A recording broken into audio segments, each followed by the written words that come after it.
Detective Sarah Chen had always been different. While other kids played with dolls and video games, she spent summers at her grandfather's dojo learning the ancient art of Krav Maga and traditional Chinese martial arts. Her grandfather, Master Liu, had escaped communist China in 1949 and brought with him centuries of combat knowledge that most people only saw in movies. "Violence is never the answer, little sparrow," he would tell her as she practiced forms in the early morning mist. "But when violence finds you, you must be ready to end it quickly and completely." Sarah never imagined those words would save her life and the lives of others on a cold Tuesday morning in downtown Seattle. At 28 years old, Detective Chen stood 5 feet 4 inches tall and weighed barely 120 pounds. Her colleagues at the Seattle Police Department often underestimated her, despite her impressive record.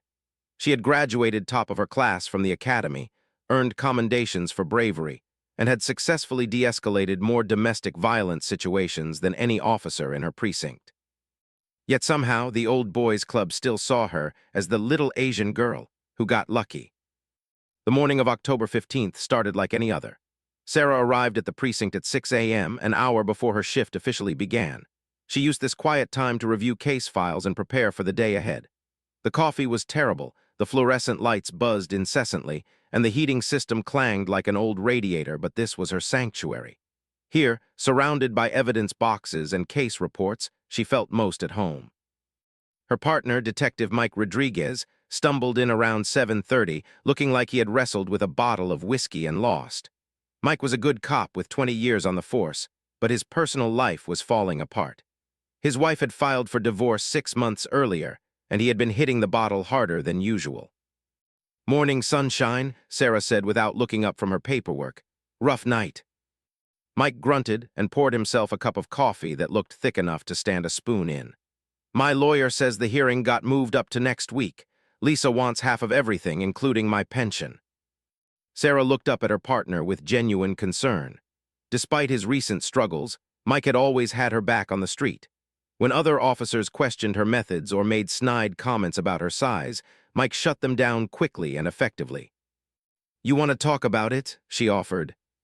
"Nah, just need to focus on work. What do we have today?" Sarah pulled up their assignment on her computer. "Domestic violence call from last night. 24-year-old woman named Jennifer Morrison. Her boyfriend roughed her up pretty good, but she's not pressing charges. Captain wants us to do a welfare check and try to convince her to file a report." Mike nodded. These cases were always difficult. Too often, victims of domestic violence felt trapped or afraid to seek help. Sometimes it took multiple visits and a lot of patience to build enough trust for someone to accept assistance. "Address?" Mike asked. "Belltown, high-rise apartment building on 2nd Avenue. The boyfriend is Marcus Webb, 26 years old.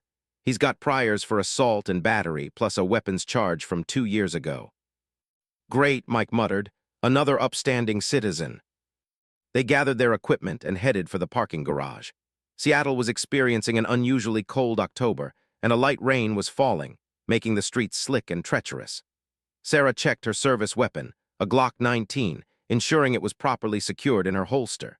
She had drawn her firearm in the line of duty only twice in her 4 years as a detective, and both times she had managed to resolve the situation without firing a shot. The drive to Belltown took 20 minutes through morning traffic. The neighborhood was a mix of upscale condos and converted warehouses, with trendy restaurants and coffee shops at street level. The building they were looking for was a converted warehouse that had been turned into luxury lofts, the kind of place where young professionals paid $3,000 a month for exposed brick walls and industrial lighting. They parked in front of the building and Sarah studied the structure. It was 4 stories tall with large windows and a modern glass entrance. Security cameras covered the entrance and parking area, and she could see an electronic access system controlling entry to the building. "Nice place for a guy with assault charges," Mike observed. "His girlfriend works for a tech company. She's probably footing the bill," Sarah replied, checking the apartment number on her notes. "4th floor, apartment 4B. They approached the building entrance and Sarah pressed the buzzer for the apartment. After several seconds, a woman's voice came through the intercom, barely above a whisper. "Hello. Ms. Morrison, this is Detective Chen with Seattle Police Department. We'd like to speak with you about last night's incident. There was a long pause before the woman responded. I told the officers last night that everything was fine. Marcus and I just had a disagreement. Sarah exchanged a look with Mike. The woman's voice sounded strained, and she could hear fear beneath the words. We understand, ma'am, but we need to do a follow-up. It will just take a few minutes. Can you buzz us up? Another pause, then the sound of the electronic lock disengaging. Sarah and Mike entered the building and took the elevator to the 4th floor. The hallway was well lit with modern fixtures, and the carpet looked expensive. Whatever Jennifer Morrison did for the tech company, it paid well. They found apartment 4B and Mike knocked on the door. Ms. Morrison, Seattle PD. The door opened just a crack, held by a security chain. Sarah could see part of a young woman's face peering out at them. What she could see made her stomach tighten. The woman had a black eye that was turning purple, and there appeared to be finger-shaped bruises on her neck. Can I see some identification? Jennifer asked. Both detectives held up their badges and identification. After a moment, Jennifer closed the door. They heard the chain being removed, and then the door opened fully. Jennifer Morrison was a pretty blonde woman in her mid-20s, but the injuries to her face made Sarah's jaw clench with anger. In addition to the black eye and bruises on her neck, there was a cut on her lower lip and what appeared to be finger marks on her left wrist. Please come in, Jennifer said, stepping aside. The apartment was spacious and well-decorated, with modern furniture and large windows that provided a view of Elliott Bay. Everything was neat and organized, except for a broken picture frame on the coffee table and what appeared to be holes in the drywall near the kitchen. Ms. Morrison, we're here because we're concerned about your safety, Sarah began gently. The injuries you sustained last night were serious. We'd like to help you file a report against Marcus. Jennifer shook her head quickly. It really wasn't as bad as it looked. Marcus was drinking and we got into an argument about money. Things got a little heated, but he didn't mean to hurt me. Mike stepped forward. Ma'am, we've seen this pattern before. Domestic violence typically escalates over time. What starts as pushing and shoving often leads to more serious injuries. You don't understand, Jennifer said, wrapping her arms around herself. Marcus has been under a lot of stress at work. He's not normally like this. Sarah had heard these explanations countless times. Victims of domestic violence often made excuses for their abusers, either out of fear or misplaced loyalty. Where is Marcus now? Sarah asked. He went to work early this morning. He felt terrible about what happened. He bought me flowers and promised it would never happen again. Sarah noticed the bouquet of roses on the kitchen counter, along with what appeared to be an expensive piece of jewelry in a small gift box. Jennifer, can I call you Jennifer? Sarah asked, sitting down on the couch and gesturing for the young woman to join her. I know this is difficult, but I need you to understand something. The bruises on your neck indicate that Marcus attempted to strangle you. Strangulation is one of the strongest predictors of future lethal violence in domestic abuse cases. Jennifer's hand went unconsciously to her throat. He didn't mean to. He was just trying to get me to stop yelling. There are other ways to stop someone from yelling that don't involve putting hands around their throat, Mike said firmly. Sarah shot her partner a warning look.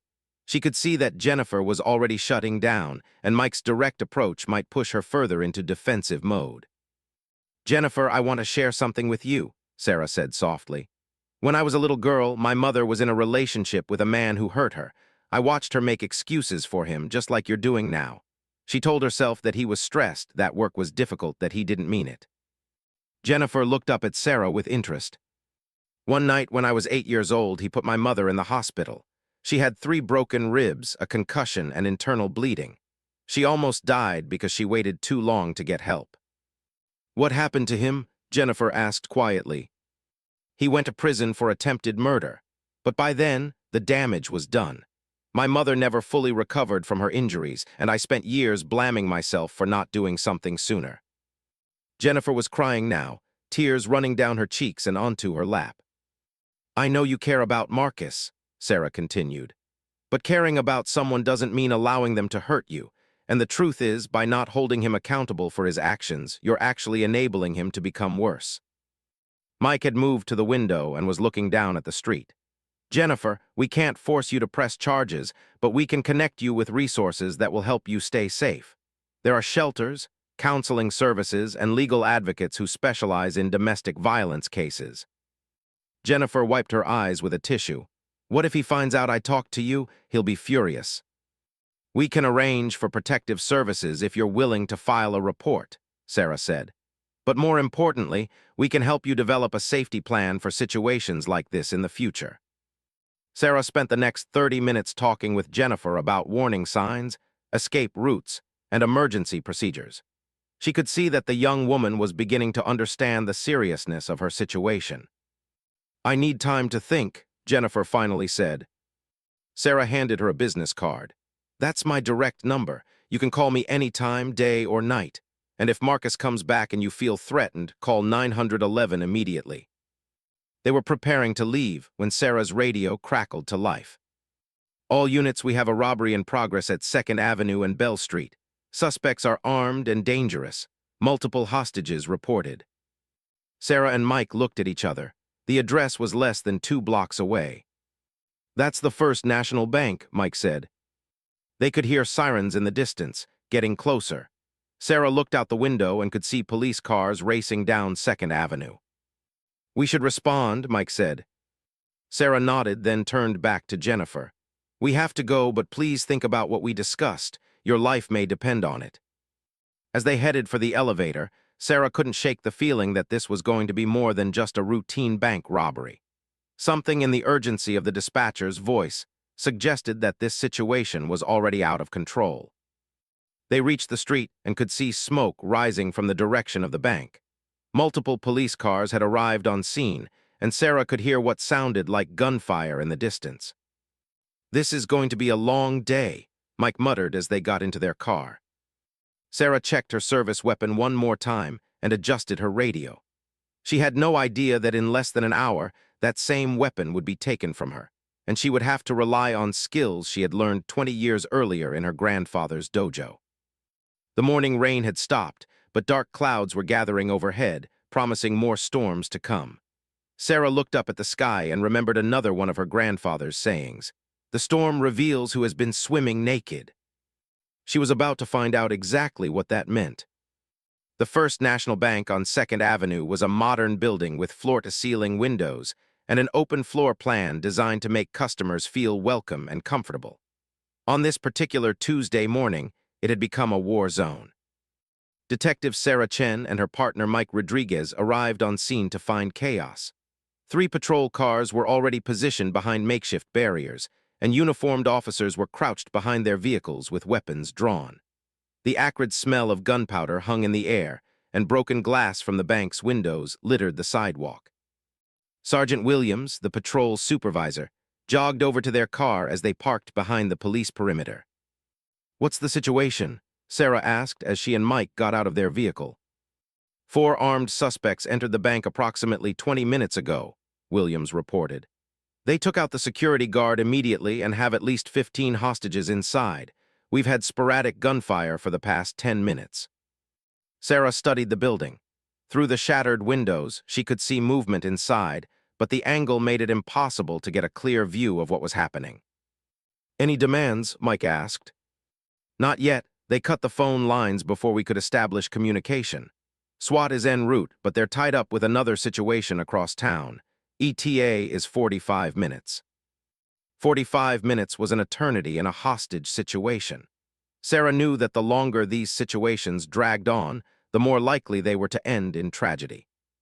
"Do we have any intel on the suspects?" she asked. Williams consulted his notepad. "According to witnesses who escaped, all 4 are male, heavily armed with assault rifles and wearing body armor. They seem to know the bank's layout and security procedures." "Professional crew," Mike observed. Sarah was studying the building's exterior when she noticed something that made her stomach drop. A small child's face appeared briefly in one of the second-floor windows before being pulled back out of sight. "There are kids in there," she said, pointing to the window. Williams followed her gaze. "Yeah, it's a school field trip. 25 elementary school kids were touring the bank when this went down." The information hit Sarah like a physical blow. 25 children, probably 6 or 7 years old, trapped inside with armed robbers. This had just become infinitely more complicated. "We need to establish communication," Sarah said. "If they won't answer the phones, we need to find another way to talk to them." "The FBI negotiator is en route," Williams said. "Should be here in 20 minutes. "That might be too long," Sarah replied. She could hear what sounded like shouting from inside the bank, and the tone was becoming increasingly agitated. Mike was using binoculars to study the building's interior. "I can see movement on the ground floor.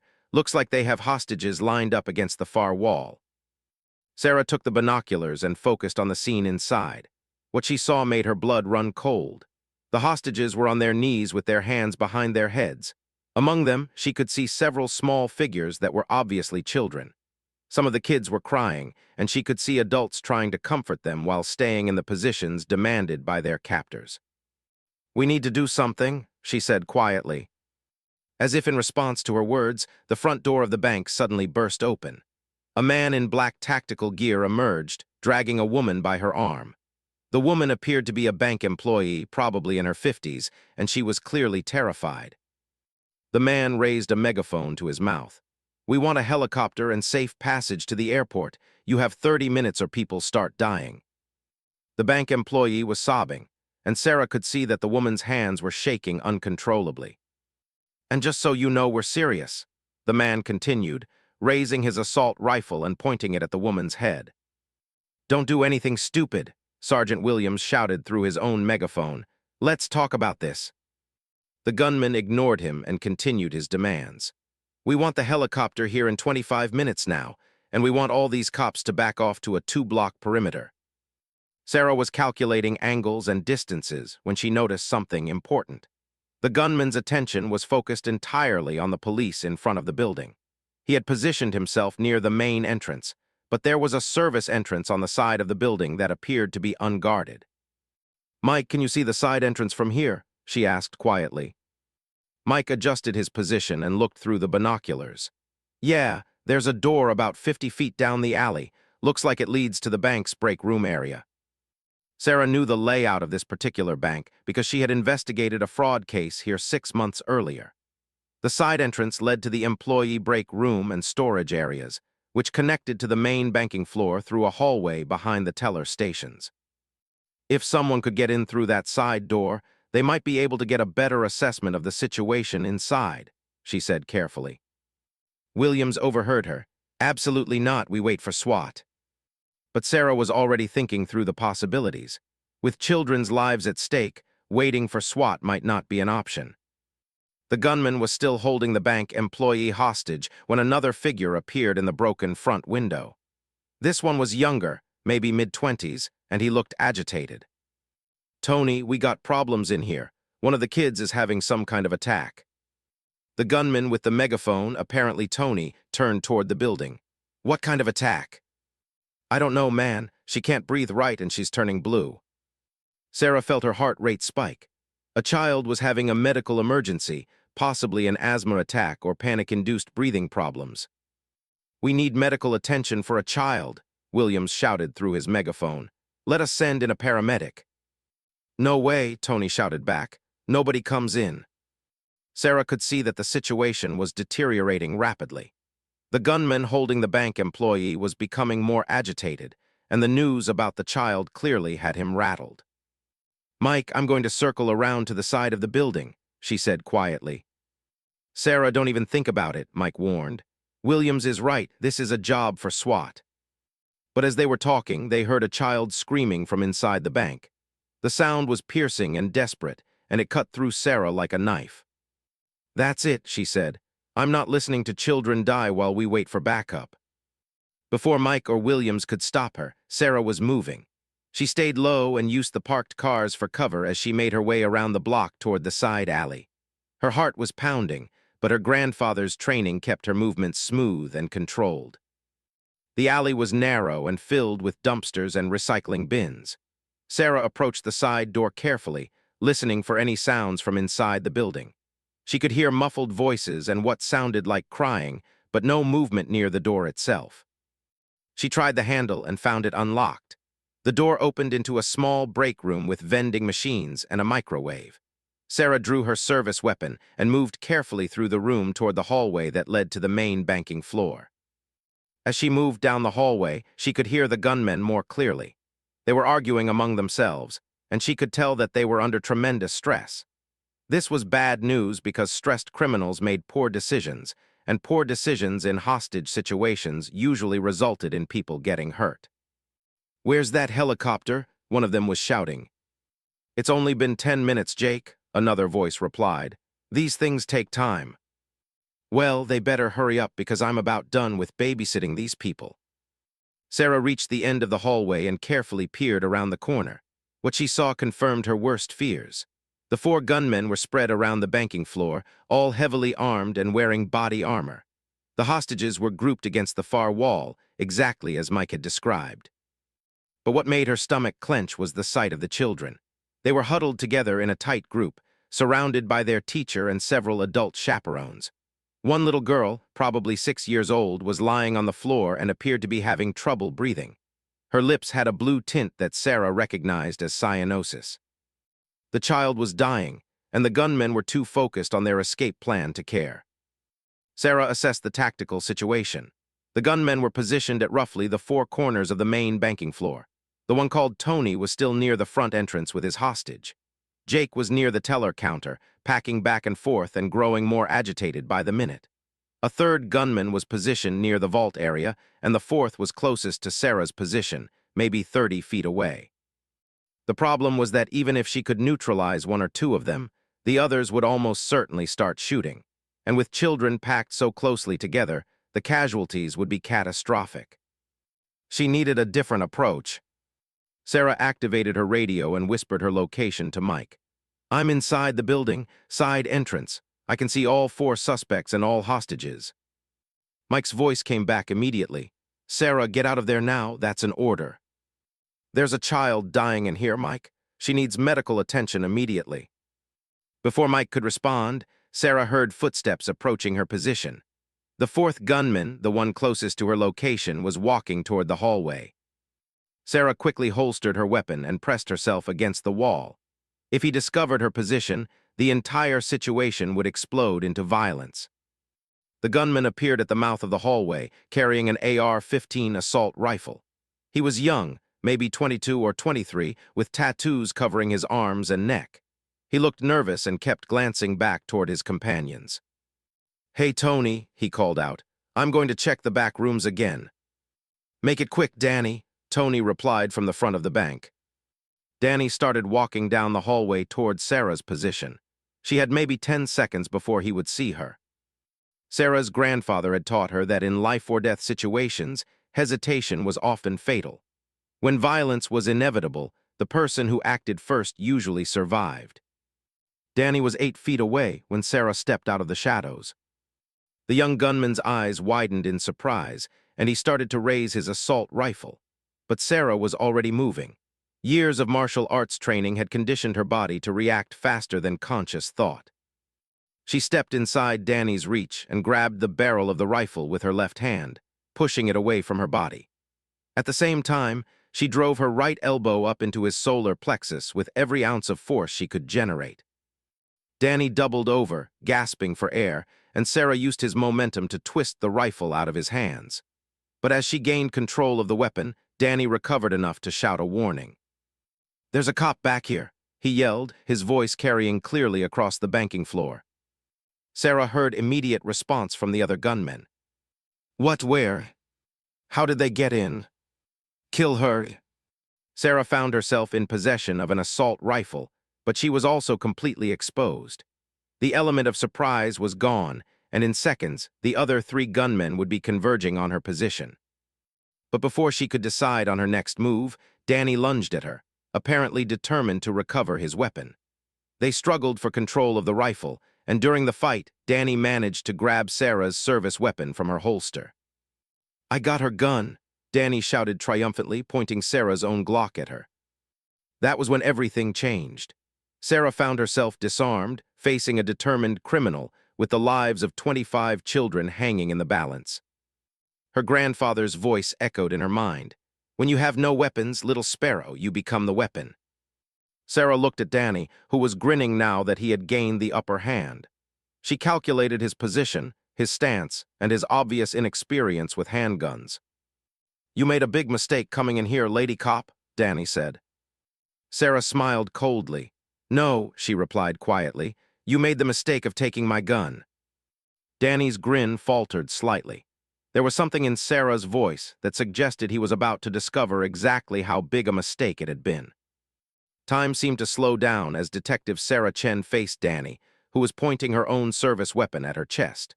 Behind him, she could hear the other 3 gunmen moving toward their position. The dying child's labored breathing provided a horrifying soundtrack to the moment. Sarah's grandfather had spent countless hours teaching her that weapons were tools, but the mind was the ultimate weapon. "A gun in the hands of someone who doesn't understand violence is just expensive metal," he used to say. But a trained fighter can turn anything into a weapon, including the enemy's overconfidence. Danny was holding the Glock awkwardly, obviously more comfortable with his assault rifle. His finger was on the trigger, but his stance was all wrong, and he was holding the weapon too far from his body. Sarah could see at least 3 ways to disarm him, but she needed to be sure she could do it without giving the other gunmen a clear shot. "You picked the wrong day to play hero, lady," Danny said, trying to sound tough. Sarah studied his eyes and saw what she was looking for: uncertainty. Danny was nervous, probably on drugs, and definitely not as experienced as he wanted to appear. "Danny, right," Sarah said conversationally. "That's what your friend called you." Danny's eyes flickered with surprise that she knew his name. "You don't look like a killer to me, Danny. You look like a kid who got in over his head." "Shut up," Danny snapped, but Sarah could see that her words were having an effect. "How old are you? 22? 23? You've got your whole life ahead of you. Why throw it away for these guys?" Danny's hand was starting to shake slightly. "I said shut up." Sarah heard footsteps getting closer. She was running out of time. "Look around you, Danny. Look at those children. Is this really what you want to be remembered for?" Danny made the mistake of glancing toward the hostages, and in that split second of divided attention, Sarah moved. She stepped forward and to the side, moving out of the gun's line of fire while simultaneously grabbing Danny's wrist with both hands. Her grandfather had taught her that when disarming someone, speed and commitment were everything. Hesitation would get you killed. Sarah twisted Danny's wrist in a direction that human joints weren't designed to go, and she heard the satisfying sound of the gun clattering to the floor. But Danny was stronger than she had expected, and instead of going down, he threw a wild punch that caught her in the side of the head. The punch stunned Sarah but didn't drop her. Danny dove for the gun, and Sarah realized she had to end this quickly before his backup arrived. As Danny reached for the weapon, Sarah drove her knee into his ribs with enough force to crack bone. Danny screamed and rolled away from the gun, clutching his side. But Sarah's problems were just beginning. She could hear heavy footsteps in the hallway, and she knew the other gunmen would be on her in seconds. She grabbed her service weapon and the assault rifle Danny had dropped. But as she turned toward the mouth of the hallway, she found herself facing 2 more gunmen, both with weapons trained on her. "Drop the guns now," the taller one shouted. This had to be Jake, the one who had been packing near the teller counter. Sarah calculated her options. She was outgunned and outmanned, but she had superior training and better positioning. The hallway was narrow enough that the gunmen couldn't spread out, which limited their tactical advantage. But more importantly, she could see the hostages behind them, including the children. Any gunfight in this confined space would almost certainly result in innocent casualties. "I said drop them," Jake repeated. Sarah made a decision that would have seemed crazy to anyone else. Instead of dropping the weapons, she threw them. But she didn't throw them at the gunmen. Instead, she hurled both weapons down the hallway past the gunmen, where they skittered across the banking floor and came to rest near the hostages. Jake and his companion turned instinctively to track the flying weapons, and in that moment of distraction, Sarah charged. Her grandfather had taught her that the most dangerous person in any fight was someone with nothing to lose who had been trained to use their entire body as a weapon. Sarah had both qualities in abundance. She hit Jake with a flying knee strike that caught him in the center of his chest. The body armor absorbed most of the impact, but the force was enough to knock him backward and send his rifle flying. The second gunman, a heavy-set man with a beard, tried to bring his weapon around to bear on Sarah, but she was already inside his reach. She grabbed the barrel of his rifle and used it as a lever to pull him off balance. The bearded gunman was stronger than Danny, and he tried to use his weight advantage to overpower Sarah. They wrestled for control of the rifle, spinning and stumbling in the narrow hallway. During the struggle, the rifle went off. The bullet punched a hole in the ceiling, raining plaster down on them, and the sound was deafening in the confined space. Sarah heard screaming from the banking floor and knew that the hostages were terrified. She had to end this quickly. Using the bearded gunman's momentum against him, Sarah suddenly let go of the rifle and dropped to one knee. The gunman stumbled forward off balance, and Sarah drove her fist up into his groin with everything she had. The man doubled over with a high-pitched scream, and Sarah followed up with an uppercut to his jaw that snapped his head back and sent him crashing to the floor.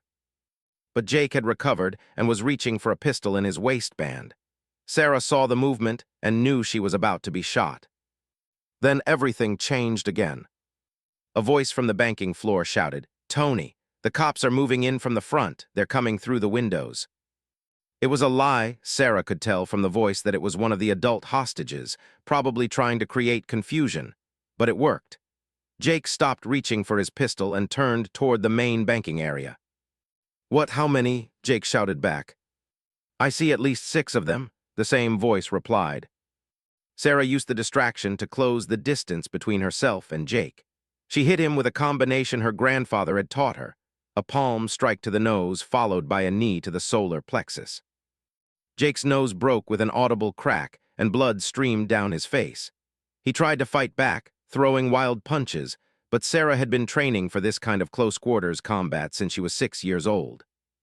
She caught one of his punches, used his own force to spin him around, and locked her arm around his throat in a blood choke. Jake struggled frantically, but Sarah had the leverage, and within seconds he went limp. 3 down, 1 to go. Sarah could hear Tony shouting from the front of the bank. "Jake, Danny, what's happening back there?" She also heard something else that made her heart race: sirens. Multiple sirens getting closer. The cavalry was finally arriving. But Sarah knew that Tony still had hostages, and desperate criminals did unpredictable things when they realized their escape routes were being cut off. She picked up Jake's pistol and checked the magazine, fully loaded.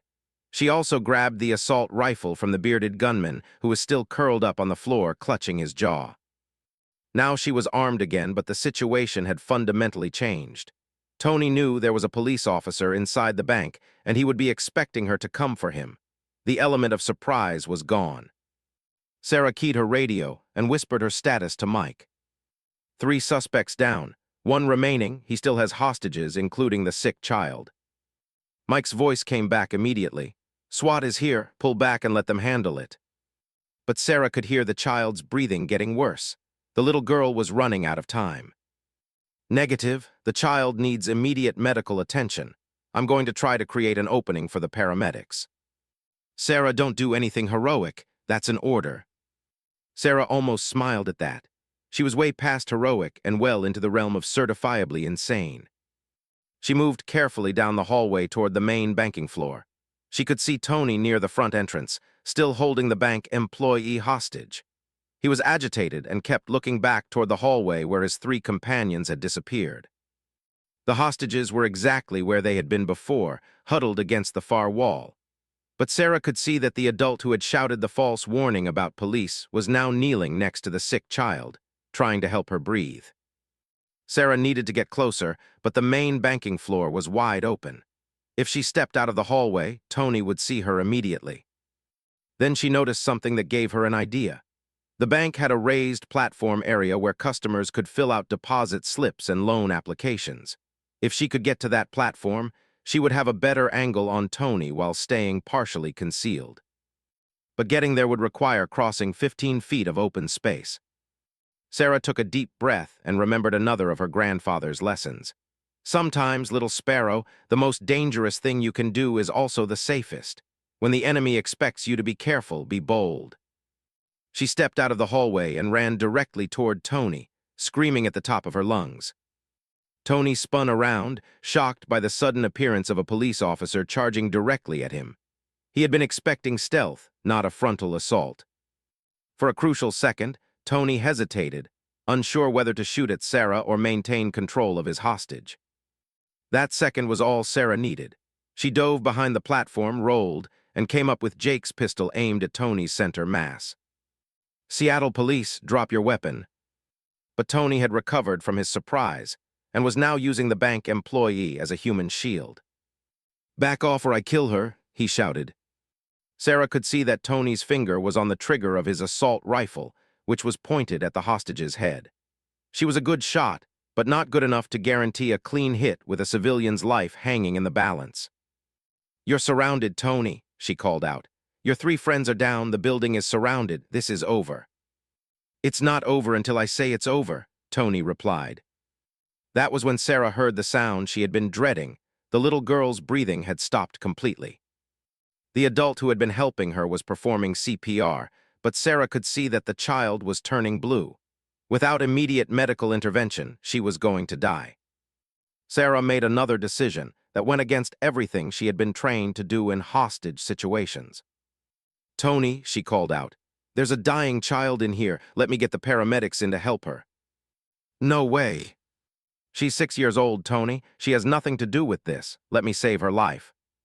Sarah heard Tony curse, and she could see that he was conflicted. Whatever else he might be, he apparently wasn't comfortable with the idea of a child dying on his watch. "How do I know it's not a trick?" he asked. Sarah made a choice that was either brilliant or suicidal. She stood up from behind the platform and walked into the open, her hands raised but still holding the pistol. "Look at her, Tony. Look at that little girl. She's dying while we're standing here talking." Tony could see the child now, and Sarah watched his face as the reality of the situation hit him. A 6-year-old girl was dying, and he was the one keeping help from reaching her. "Please," Sarah said quietly, "let me save her." For a moment, Sarah thought she had gotten through to him. Tony's grip on his weapon seemed to loosen, and he looked genuinely conflicted. But then they both heard the sound of breaking glass from the front of the bank. SWAT was making their move, and Tony's window of opportunity for a peaceful resolution had just slammed shut. Tony's face hardened, and Sarah saw his finger tighten on the trigger. "No," he screamed. "No way, I'm not going to prison." Sarah realized that Tony was about to start shooting, probably beginning with his hostage and then targeting the other civilians, including the children.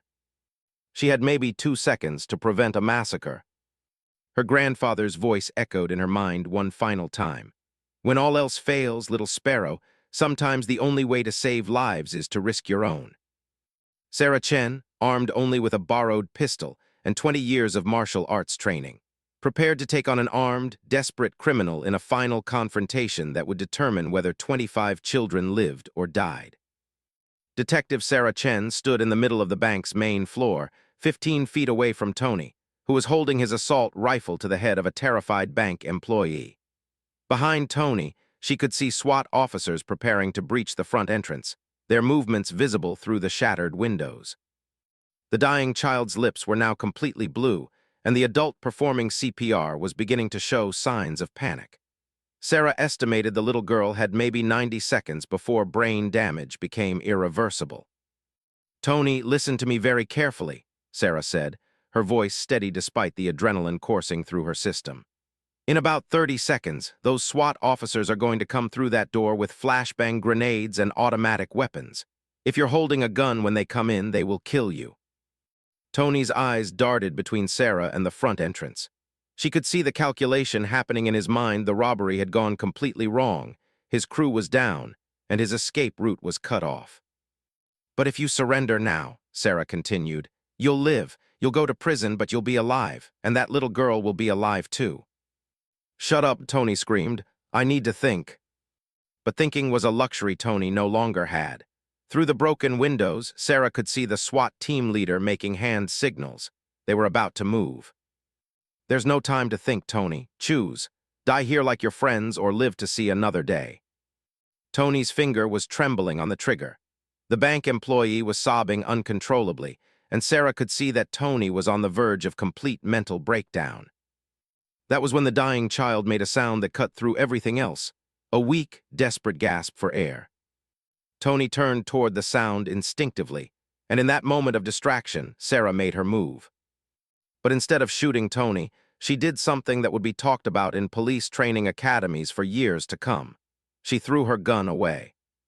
The pistol clattered across the floor and came to rest near the hostages, completely out of her reach.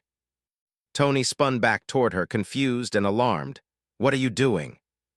"I'm giving you a choice, Tony," Sarah said, her hands now empty and raised in front of her. "You can shoot an unarmed police officer in front of 25 children, or you can be a man and face me without hiding behind that hostage." It was a calculated psychological gamble. Sarah was betting that even a career criminal had some code of honor, some line he wouldn't cross. "You're crazy," Tony said, but she could see uncertainty in his eyes. "Maybe I am," Sarah replied, "but I'm not the one pointing a gun at a grandmother." The bank employee Tony was holding hostage was, in fact, a 50-something woman who probably had grandchildren of her own.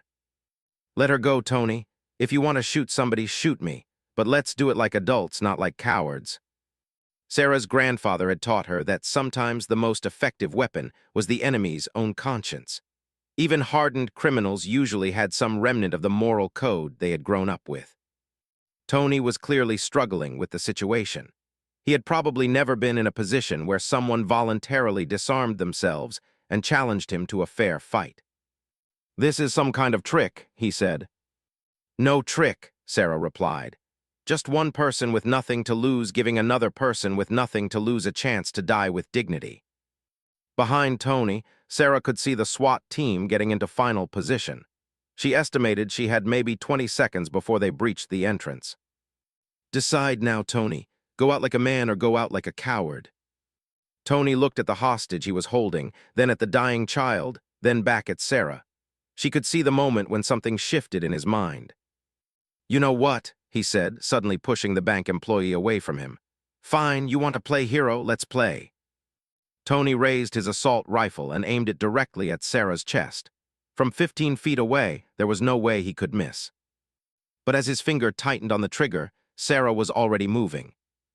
Her grandfather had spent countless hours teaching her that in life-or-death situations, the person who moved first had an enormous advantage. The human brain needed time to process visual information and translate it into action, and that fraction of a second was often the difference between life and death. Sarah dove to her right, rolling behind a marble pillar that supported the bank's ceiling. Tony's first shot went wide, chipping marble and sending fragments flying. But Sarah didn't stop moving. She rolled out from behind the pillar and charged directly at Tony, knowing that her only chance was to get inside the range of his rifle before he could adjust his aim. Tony was good, but he was also panicked. His second shot went high, and by the time he tried to track Sarah's movement, she was too close for the assault rifle to be effective. Sarah hit Tony with a flying tackle that sent them both crashing to the floor. The assault rifle skittered away across the polished marble. But Tony was bigger and stronger than the other 3 gunmen she had fought, and he wasn't going down easily. They rolled across the floor, each trying to gain a dominant position. Tony managed to get on top and wrapped his hands around Sarah's throat. She could see murder in his eyes and knew that he intended to strangle her to death. Sarah's vision began to narrow as Tony's grip tightened, but her grandfather's training kicked in automatically. She reached up and grabbed Tony's wrists, then used a technique called the plucking the guitar strings, a rapid upward strike that hit specific pressure points and broke his grip. Tony cursed and tried to grab her throat again, but Sarah had already shifted position. She brought her knee up into his solar plexus, driving the air from his lungs. As Tony doubled over, Sarah wrapped her arm around his neck in a sleeper hold. Tony fought desperately, clawing at her arm and trying to break free, but Sarah had the leverage and the superior technique. "Go to sleep, Tony," she whispered. "It's over." Tony's struggles grew weaker, and within seconds he went limp. But Sarah's victory was short-lived. As she released the unconscious Tony, she heard a sound that made her blood freeze. "Don't move, cop." Sarah turned to see Danny, the first gunman she had fought, standing near the hallway entrance. His face was bloody and he was obviously in pain, but he had recovered enough to arm himself with one of the weapons she had thrown earlier. "I should have killed you when I had the chance," Danny said, pointing the gun at her. Sarah was exhausted from her fight with Tony, and she was 15 feet away from Danny with no cover between them. She had run out of tricks and was completely exposed. But as Danny's finger tightened on the trigger, something unexpected happened. "Hey," the voice came from one of the adult hostages, a man in his 30s who had been helping with the dying child. Danny turned instinctively toward the voice, and the man threw something at him. It was a heavy glass paperweight from one of the teller stations. The paperweight hit Danny in the head, staggering him and causing his shot to go wild. But more importantly, it gave Sarah the opening she needed. She covered the 15 feet between them in less than 3 seconds, hitting Danny with a front kick that sent him crashing into the wall. The gun flew from his hands and slid across the floor. Danny tried to get up, but Sarah was done playing games. She hit him with a combination that her grandfather had called the thunder and lightning, a devastating series of strikes that left Danny unconscious on the floor. As the sound of Danny hitting the ground echoed through the bank, Sarah heard another sound that made her heart soar, the crying of the little girl. The child was breathing again. The adult who had been performing CPR had managed to clear her airway, and while she was still in distress, she was no longer dying. Sarah collapsed to her knees, the adrenaline finally leaving her system. Her entire body was shaking, and she could taste blood in her mouth from a punch she didn't remember taking. That was when the SWAT team finally breached the front entrance. Police everyone on the ground. The hostages immediately complied, lying flat on the floor with their hands visible. Sarah tried to stand up to identify herself, but her legs wouldn't support her weight. "Detective Chen, Seattle PD," she called out, holding her badge high above her head.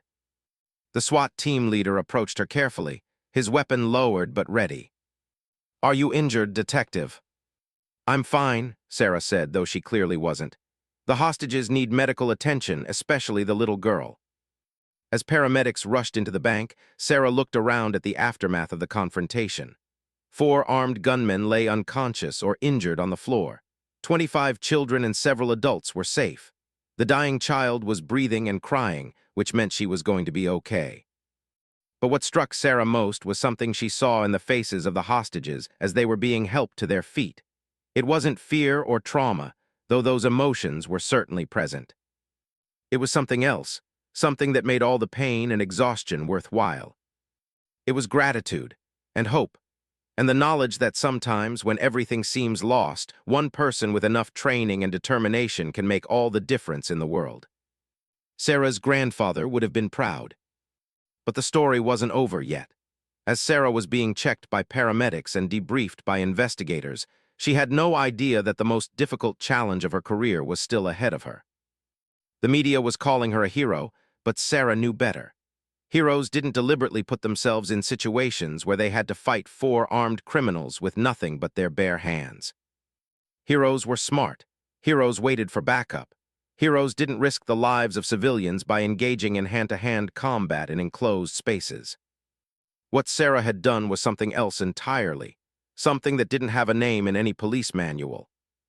But as she watched the little girl being loaded into an ambulance, conscious and breathing, and very much alive, Sarah realized that sometimes being a hero meant being willing to cross the line between courage and madness. And sometimes, that line was exactly where the world needed you to be. 3 weeks after the bank robbery, Detective Sarah Chen sat in a conference room at Seattle Police Headquarters, facing a panel of investigators, police administrators, and FBI agents. The formal inquiry into the incident had been ongoing since the day after the robbery, and today was Sarah's final interview. The room was sterile and intimidating, with fluorescent lights that cast harsh shadows and a long table that seemed designed to make the person being questioned feel small and isolated. Sarah had been through this process before, but never as the subject of investigation. Captain Morrison, a stern woman in her 50s who ran internal affairs, led the questioning. "Detective Chen, let me start by saying that the outcome of this incident was positive. All hostages survived, and 4 dangerous criminals were apprehended. However, your methods during this incident raised serious questions about protocol and officer safety." Sarah had known this was coming. She had violated virtually every rule in the book during the bank robbery, and while the results had been positive, the department couldn't simply ignore her actions without setting a dangerous precedent. "I understand your concerns, Captain," Sarah replied. I'm prepared to answer any questions you have. Captain Morrison consulted her notes. According to witness statements and security footage, you entered the bank building without authorization, engaged 4 armed suspects in hand-to-hand combat, deliberately disarmed yourself during a hostage situation, and provoked a confrontation that could have resulted in multiple casualties. It sounded pretty bad when laid out like that, Sarah had to admit. That's essentially correct, ma'am. Can you explain your reasoning for these actions?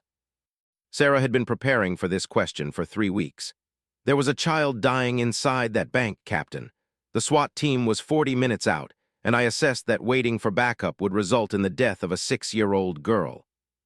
FBI Agent Davis, a serious-looking man in an expensive suit, leaned forward. Detective Chen, our negotiators have established protocols for exactly these situations. Your intervention put not only yourself at risk, but also the very hostages you were trying to protect. I understand that, sir, but protocols are designed for typical situations. This wasn't typical. How so? Agent Davis asked. Sarah had thought about this extensively. The suspects were showing signs of increasing agitation. They had specifically stated they would begin killing hostages, and they had already demonstrated a willingness to use violence. Based on their behavior patterns and the time constraints involved, I assessed that a traditional negotiation approach had a low probability of success. Captain Morrison made a note. Detective, are you aware that during your confrontation with the suspects, you could have been killed at any moment? Yes, ma'am. And are you aware that if you had been killed, the hostages would have been left in an even more dangerous situation? This was the question Sarah had been dreading. Yes, ma'am, but I also knew that if I didn't act, at least one hostage was going to die for certain. The questioning continued for 2 hours, covering every aspect of Sarah's actions during the incident. They examined her decision-making process, her tactical choices, and her compliance with department policies. Finally, Captain Morrison closed her folder and looked directly at Sarah. Detective Chen, this panel will need time to review your case and make a determination. You'll be notified of our decision within a week.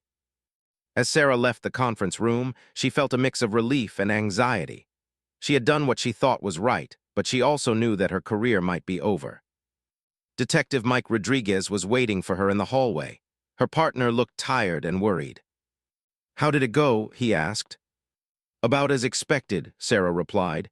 They're not happy with my methods. They walked toward the elevator in silence. Mike had been dealing with his own issues since the bank robbery, guilt over not backing up Sarah, anger at himself for letting her go in alone, and confusion about whether he should have disobeyed orders to support her. Sarah, I need to tell you something, Mike said as they waited for the elevator. What's that? I testified to the panel yesterday. I told them that if I had been in your position with the information you had available, I would have done the same thing. Sarah looked at her partner in surprise. Mike, you didn't have to do that. You could get in trouble for supporting my actions. Mike shrugged. Sometimes doing the right thing is more important than following rules. The elevator arrived, and they rode down to the main floor in comfortable silence. As they walked through the lobby, Sarah noticed something that had become routine over the past 3 weeks, people stopping to look at her.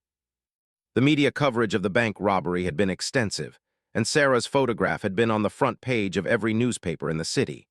The story had gone national, then international, with headlines like Unarmed Detective Defeats 4 Gunmen and Police Officer Saves Children with Martial Arts. Sarah hated the attention. She wasn't comfortable being called a hero, and she definitely wasn't comfortable with the way some news outlets had sensationalized the story. Detective Chen. Sarah turned to see a young woman approaching her. The woman looked to be in her late 20s, with blonde hair and nervous eyes. Yes. I'm Jennifer Morrison. We met a few weeks ago. Sarah immediately recognized the domestic violence victim she and Mike had visited on the morning of the bank robbery. But Jennifer looked different, stronger, more confident. Jennifer, how are you doing? I wanted to thank you, Jennifer said. After I heard about what happened at the bank, about how you stood up to those men even when you were outgunned and outnumbered, I realized something. What's that? I realized that if you could face 4 armed criminals to protect people you didn't even know, I could find the courage to stand up to one man who was hurting me. Jennifer reached into her purse and pulled out a legal document. I filed charges against Marcus yesterday. He's been arrested, and I've got a restraining order. Sarah felt a warmth in her chest that had nothing to do with the recognition she had received for the bank robbery. Jennifer, I'm so proud of you. That took real courage. I learned it from watching you, Jennifer replied. You showed me that sometimes you have to fight for what's right, even when the odds are against you. After Jennifer left, Sarah and Mike walked to their car in silence. Finally, Mike spoke up. You know what the funny thing is about this whole situation? What's that? The department is investigating you for being too aggressive, but what you really did was show them what proper police work looks like. Sarah looked at her partner questioningly. Think about it, Mike continued. You put yourself at risk to protect civilians. You used the minimum amount of force necessary to neutralize the threats. You prioritized the lives of innocent people over your own safety. Isn't that exactly what we're supposed to do? Before Sarah could respond, her cell phone rang. The caller ID showed Captain Williams from her precinct. Chen here. Sarah, I need you to come to the hospital. There's someone who wants to see you. Who? The little girl from the bank. Emma Patterson. She's being released today, and she asked her parents if she could meet the police officer who saved her life. An hour later, Sarah found herself in the pediatric wing of Seattle Children's Hospital, standing outside a room where a 6-year-old girl was getting ready to go home. Emma Patterson was tiny and blonde, with big blue eyes and a smile that could light up a room. When Sarah walked into the room, Emma's face lit up with excitement. Are you the police lady who fought the bad guys? Emma asked. I'm Detective Chen, Sarah replied, sitting down in a chair next to Emma's bed. Mommy says you saved my life. Sarah looked at Emma's parents, who were standing nearby with tears in their eyes. Detective Chen, Emma's mother said, we can never thank you enough for what you did, if you hadn't been there. I was just doing my job, ma'am. Emma's father stepped forward. We know you've been having some troubles with your department over what happened. We want you to know that our family will support you in any way we can. Emma reached over and took Sarah's hand.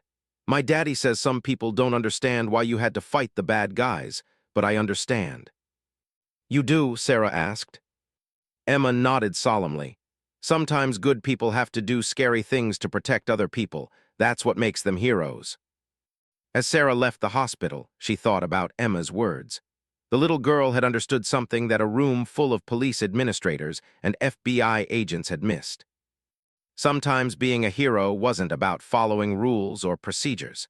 Sometimes it was about being willing to do whatever it took to protect innocent people, even if it meant risking everything you had worked for. A week later, Sarah received a call from Captain Morrison. Detective Chen, the panel has reached a decision regarding your actions during the bank robbery incident. Sarah held her breath. You are hereby officially reprimanded for failure to follow proper procedures during a hostage situation. However, given the extraordinary circumstances and the positive outcome, this reprimand will not affect your career advancement opportunities. Sarah felt a wave of relief wash over her. Additionally, Captain Morrison continued, the department has decided to implement new training protocols based on your experience. We're developing a program that will teach officers advanced hand-to-hand combat techniques for situations where firearms are not viable options. Thank you, Captain. Detective Chen, one more thing. The FBI has expressed interest in having you join their hostage rescue team. If you're interested, they'd like to set up an interview. Sarah was stunned. The FBI's hostage rescue team was one of the most elite law enforcement units in the world. I'll consider it, Captain, thank you. That evening, Sarah sat in her grandfather's old dojo, practicing forms in the fatting light. Master Liu had passed away 2 years earlier, but Sarah still came here when she needed to think. As she moved through the ancient patterns of movement that her grandfather had taught her, Sarah thought about the path that had led her to this moment. A scared little girl watching her mother get beaten had become a police officer. That police officer had become someone willing to fight 4 armed criminals with nothing but her bare hands to save the life of another little girl. Her grandfather's voice echoed in her memory. The storm reveals who has been swimming naked. Sarah smiled as she completed the final form. The storm had indeed revealed who she was, a protector. a fighter, and someone who would never allow the innocent to suffer when she had the power to help them. Her phone buzzed with a text message. It was from Mike. New case came in, armed robbery in progress. You ready to go save the world again? Sarah looked at her grandfather's photograph on the wall of the dojo. The old man seemed to be smiling. She texted back, on my way. As Detective Sarah Chen walked out of the dojo and into the Seattle evening, she carried with her the knowledge that sometimes the most important battles are fought not with weapons, but with the strength of character that allows a person to stand up for what's right, even when the odds seem impossible. The little girl who had learned to fight in her grandfather's dojo had grown up to become exactly what the world needed: someone willing to be the weapon when all other weapons failed. And in a world that often seemed dark and dangerous, that was a light worth fighting to preserve. 83 seconds had changed everything, for men had learned what it meant to underestimate someone based on size and gender. 25 children had learned that there were still people willing to risk everything to protect the innocent. And Sarah Chen had learned that sometimes the most important thing a person can do is to trust their training, follow their conscience, and never give up, no matter how impossible the situation might seem. The storm had revealed who had been swimming naked, and Detective Sarah Chen had been fully clothed in courage.